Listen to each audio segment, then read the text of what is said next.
तो ये love story शुरू करने से पहले मैं आपसे आज भी यही कहूँगा कि आप प्लीज़ वीडियो को बीच में कट मत करना, आप इसको पूरा देखिए। आपको पसंद नहीं आएगा मुझे कमेंट करना, मैं उसको इम्प्रूव कर दूंगा। पूजा नाम की एक लड़की थी। वह शहर में अपनी माँ के साथ किराए के मकान में रहती थी। उसके पिता अब नहीं रहे। कुछ साल पहले कोल फील्ड में काम करने के दौरान उनकी कोयले की खदान में दबकर मौत हो गई। अब घर में केवल पूजा और उसका एक छोटा भाई और माँ रहते हैं। पूजा अपने घर के खर्चे चलाने के लिए कॉल सेंटर में जॉब करती है। जिस कॉलोनी में पूजा रहती थी उसी कॉलोनी में अमन नाम का लड़का रहता था, जो पूजा को पसंद करता था लेकिन अपने दिल की बात बताने से डरता था। एक दिन पूजा की माँ सीढ़ियों से गिर जाती है, जिसके कारण पूजा की माँ का दाहिना हाथ टूट जाता है। पूजा तुरंत अपनी माँ को अस्पताल ले जाती है। डॉक्टर ने पूजा की माँ को 1 महीने आराम करने को कहा। पूजा अपनी माँ की देखभाल करने लगी और इसी वजह से वह अपने कॉल सेंटर की जॉब पे नहीं जा पा रही थी। तब 1 महीने हो गए थे और पूजा की माँ का हाथ ठीक हो गया था। लेकिन जब पूजा अपने कॉल सेंटर पर गई तो वहाँ पता चला कि पूजा को अब जॉब से निकाल दिया गया है। पूजा बिल्कुल मायूस हो गई। उसे अब समझ में नहीं आ रहा था कि वह क्या करे। पूजा मायूस होकर घर आने लगी। तभी अमन ने पूजा को देखा कि आज वह बहुत ही मायूस दिख रही थी। अमन सीधा पूजा के सामने चला गया। उससे कहा, अमन, पूजा जी आज आप बहुत मायूस लग रही है। क्यों, क्या हुआ? पूजा, आप कौन हैं? मैंने आपको पहचाना नहीं। अमन, मेरा नाम अमन है और मैं आपके ही कॉलोनी में उस सामने वाली बिल्डिंग में रहता हूँ। पूजा, राजेश अंकल के घर में रहते हैं? अमन, हाँ, लेकिन आपको बताना नहीं। आज आप इतनी उदास क्यों हो? पूजा, आज मुझे मेरी जॉब से निकाल दिया गया। अब मैं क्या करूँ, मुझे कुछ समझ में नहीं आ रहा। अमन, आप टेंशन मत लो, मैं कोई रास्ता निकालता हूँ। पूजा, अरे नहीं, मेरी वजह से आप क्यों परेशान हो रहे हैं? अमन, इसमें परेशान होने की क्या बात है? आप हमारे कॉलोनी के हो तो इतना हम कर ही सकते हैं। अभी आप आराम से अपने घर जाइए। अमन अगले दिन पूजा के घर के पास गया और उसके बाहर आने का इंतज़ार करने लगा।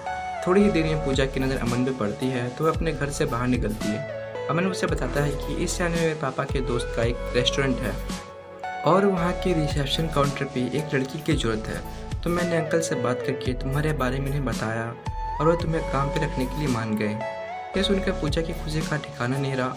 उसने अमन को थैंक यू कहा और पूछा कि काम पे कब से आना है। अमन ने कहा, ऐसा करो, आप मेरा फ़ोन नंबर ले लो और कल 10 AM पर आप मुझे कॉल करना। मैं आपको अंकल के रेस्टोरेंट पर ले जाऊँगा।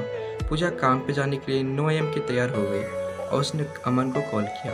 अमन अपनी बाइक लेकर आया, पूजा को अंकल के रेस्टोरेंट ले गया। वहाँ अंकल ने पूजा को काम के बारे में बताया और कहा कि रात के 8 PM तुम्हें काम से छुट्टी मिल जाएगी। अमन ने पूजा से कहा, मैं तुम्हें 8 PM लेने के लिए आऊँगा, और इतना कहकर अमन वहाँ से चला जाता है।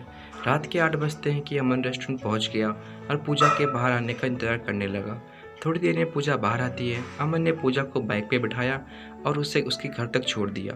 पूजा ने अमन से कहा, मुझे घर छोड़ने के लिए थैंक यू, लेकिन कल से मैं खुद घर आ जाऊंगी।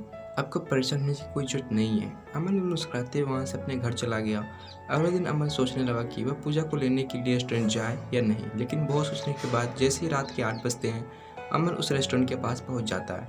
पूजा जब रेस्टोरेंट के बाहर आती है तो वह अमन को देखती है, उसके पास जाती है और कहती है, आप मेरी वजह से क्यों परेशान हो रहे हैं? अमन ने जवाब दिया, इसमें परेशान होने की क्या बात है? देखो, इतनी रात हो गई है और आपकी जैसे प्यारी लड़के के लिए घर जाएगी तो मुझे अच्छा नहीं लगेगा ना। पूजा मुस्कुराते हुए बाइक पे बैठ जाती है। अमन अब हर रोज रात के 8 बजे पूजा को लेने के लिए रेस्टोरेंट पे पहुंच जाया करते। धीरे धीरे दोनों के बीच नज़दीकियाँ बढ़ने लगी। एक दिन अमन पूजा को अंकल के रेस्टोरेंट से सीधा किसी दूसरे रेस्टोरेंट पे ले गया और उसने पूजा को बताया कि आज उसका बर्थडे है, तो उसने इस रेस्टोरेंट में एक छोटी सी पार्टी रखी है। पूजा ने अमन को उसको बर्थडे विश किया। अमन पार्टी तुरंत ख़त्म करके पूजा को उसके घर तक छोड़ने के लिए निकल गया। जैसे ही पूजा अपने घर के पास पहुंची तो अमन ने पूजा से कहा, अमन, पूजा, मुझे आपसे कुछ कहना है। पूजा, हाँ बोलिए, क्या कहना है? अमन, आप मुझे बहुत अच्छी लगती हैं, क्या आप मेरी लाइफ पार्टनर बनोगी? पूजा, मैं अब क्या बोलूँ, मुझे कुछ समझ में नहीं आ रहा है। अमन, आपके दिल में मेरे लिए क्या है? पूजा, आप मुझे अच्छे लगते हो। अमन अपने पॉकेट से एक गुलाब का फूल निकालता है और पूजा से कहता है, विल यू मैरी मी? पूजा मुस्कुराते हुए गुलाब का फूल लेती है और अपने घर के अंदर चली जाती है। अब दोनों एक दूसरे के साथ बहुत खुश थे। अगले महीने अमन और पूजा दोनों शादी करने थे। एक दिन जब अमन पूजा को लेने के लिए घर से निकलता है तो अमन का एक्सीडेंट हो जाता है। एक्सीडेंट के कारण अमन की स्थिति काफ़ी गंभीर हो जाती है। पूजा को जब ये बात पता चलती है तो तुरंत अस्पताल जाती है। वहाँ पे पूजा देखती है कि अमन को ICU में रखा गया है।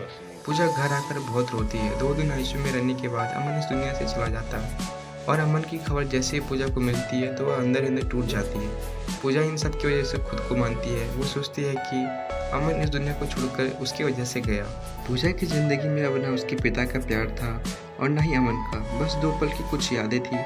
उन्हीं यादों के सहारे वह जीने लगी।